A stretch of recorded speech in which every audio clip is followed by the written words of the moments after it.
Bishop Mar Joseph Pamplany വിഷയത്തിൽ CPIM സംസ്ഥാന secretary M V ഗോവിന്ദന്റെ പരാമർശം മാധ്യമങ്ങൾ തെറ്റായി വ്യാഖ്യാനിക്കുന്നുവെന്ന് LDF കൺവീനർ TP രാമകൃഷ്ണൻ. തിരുവനന്തപുരത്ത് CITUവിന്റെ രാജ്ഭവൻ ധർണ ഉദ്ഘാടനം ചെയ്യുകയായിരുന്നു അദ്ദേഹം. വിഷമിപ്പിക്കുന്ന നിലയിലാണല്ലോ കന്യാസ്ത്രീകൾക്കെതിരായി ആക്രമണം നടത്തിയത്. ഇവിടെ ഞാൻ ചൂണ്ടിക്കാണിക്കുന്ന ഒരു പ്രശ്നം, കേന്ദ്ര ഗവൺമെന്റ് ഉയർത്തുന്ന വർഗീയ നിലപാടും കോർപ്പറേറ്റുകളെ സംരക്ഷിക്കുന്ന സമീപനം, വൻകിട കുത്തകളായ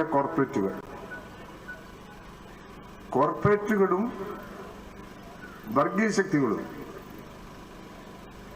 ഇവർ രണ്ട് വിഭാഗങ്ങളും ചേർന്നുകൊണ്ട് ജനങ്ങൾക്കെതിരായ ഒരു പുതിയ ആക്രമണമുഖം ശക്തിപ്പെട്ടിട്ടുണ്ട്.